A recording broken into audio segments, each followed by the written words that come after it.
Last July, the United States and its allies reached an agreement with Iran to roll back its nuclear program in exchange for relief from some economic sanctions.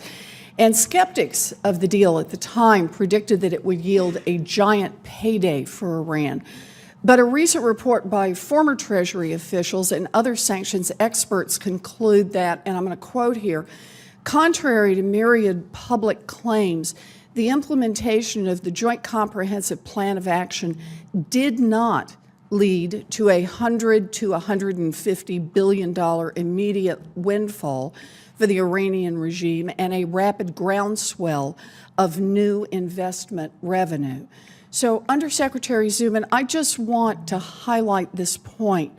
How much relief has Iran actually received from previously frozen assets so far under the nuclear deal?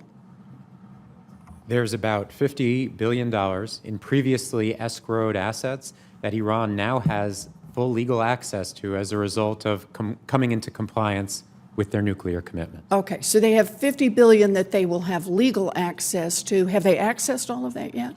So that's a trickier question to answer because it's not Iran's goal to move all those 50 to someplace new. Fair enough, but we're looking at 50. That's all I needed. We're looking at 50. That's kind of the top number there. And how does that number compare to Iran's domestic economic needs? It's dwarfed by those economic needs. We've testified in the past, and we continue to assess that Iran is facing about $500 billion in economic needs just to bring their economy back to ground level. So at least 10 times the amount that they received in the frozen from the previously frozen assets, including things like unpaid pensions and raided funds that Iran needs to now reconstitute. Okay, so it seems like it's a very small amount then in comparison to their full economic needs. I would agree with that characterization. Okay. Iranian officials are complaining about what they see as the slow pace of sanctions relief and the lack of additional foreign investment that they expected as a result of the nuclear deal. But Iran faces barriers to foreign investment that go well beyond the complexities of long-standing nuclear-related sanctions that were recently lifted. Iran has a long history of money laundering, terrorist financing, corruption, all of which deter foreign investment and contribute to Iran's bad reputation globally.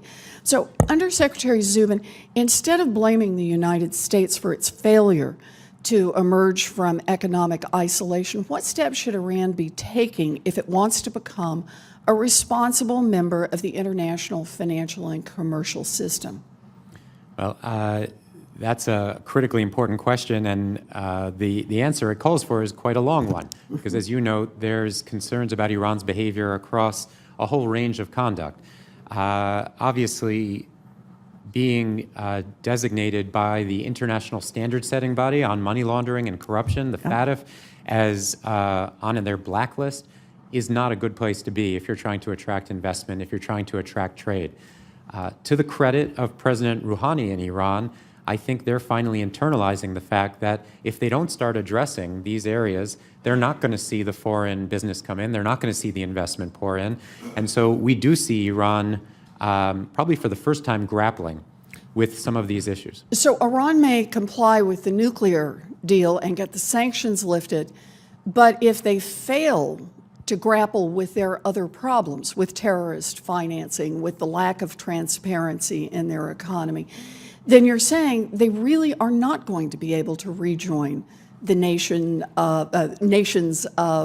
economic system and not be able to build much of a future for themselves.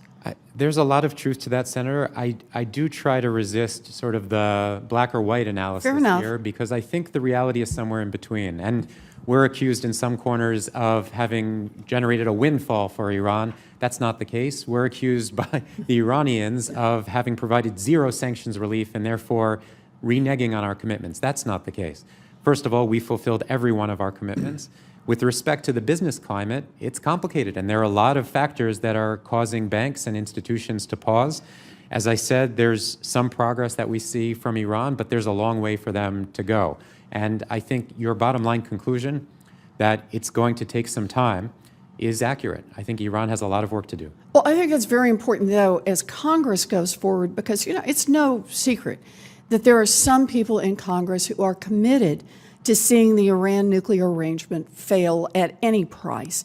And we're hearing a lot of rumbling about holding up sanctions relief even if Iran complies with the deal, which may be good politics for some senators, but it seems to me that it plays directly into the hands of the hardliners in Iran who want to blame the West for their economic woes. As you rightly point out, Iran must implement serious structural reforms, crack down on money laundering, stop sponsoring terrorism if it wants to attract sustained investment. But the best way to change Iran's behavior is to keep the pressure on. The worst is to try to score political points in a way that gives the Iranians an excuse not to make the changes that they need to make. Seems to me that our job is to make sure that if Iran rejects comprehensive reforms, then it has no one to blame for its economic problems except itself. Thank you. Thank you, Mr. Chairman. I agree, Senator.